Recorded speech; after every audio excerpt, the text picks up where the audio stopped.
मैंने 2 साल बाद डिस्काउंटेड डील लगाई थी and this became a reminder of why I hated doing these so much and why I stopped doing these in the first place. Discounted deals they always come at a price. अगर आपको किसी चीज के ऊपर discount मिल रहा है तो there is an obvious reason behind it. जब एक बिजनेस अपने खाने की प्राइस डिसाइड कर रहा होता है तो सिर्फ वो खाने की कॉस्ट नहीं देखता, वो उसमें अपनी सर्विस की कॉस्ट भी डालता है, because good food is absolutely nothing without a good service.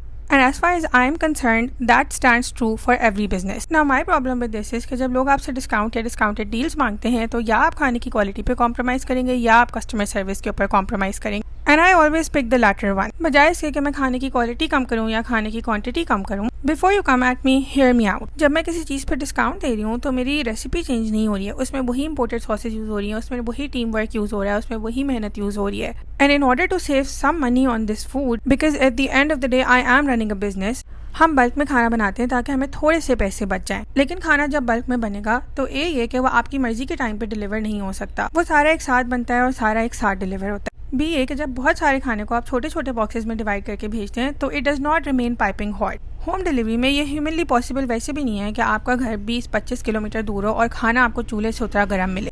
तो यस, डिस्काउंट तो आपको मिल जाता है, but it always comes at a cost. And I have specified it on the form कि खाना डिलीवर करने के टाइमिंग्स आप कस्टमाइज नहीं करा सकते on deal days. To top it off, आजकल बारिशें हो रही हैं, यहाँ बारिश का पहला कतरा गिरा नहीं, वहाँ बिजली भी गई और गैस भी गई। वो डील जो ऑलरेडी डिस्काउंटेड प्राइस में है उस पर जनरेटर और सिलेंडर का खर्चा डाल के हमें तो कुछ बचता ही नहीं है। प्लस राइडर्स खाना डिलीवर करते हुए देर कर देते हैं क्योंकि जाहिर है बारिश में कोई कैसे मोटरसाइकिल चला सकता है। A lot of people do not understand that these discounts come at a cost and then they tend to get extremely rude with me to the extent कि हर डील डे के बाद मैं रोना ये इम्पॉसिबल है, which is why every single time I decide कि अब मैं डील नहीं लगाऊंगी। थोड़ा काम करें और इज्जत से करें वो ज्यादा बेहतर है। मगर हर डील के बाद इतने सारे ऐसे लोग होते हैं जो अच्छे रिव्यूज देते हैं और वो नेक्स्ट डील का वेट करते हैं और फिर मैं मजबूर होकर डील लगा देती हूँ और दोबारा सस्पिशियस साइकिल में फंस जाती हूँ कि आइंदा मैं डील नहीं लगाऊंगी।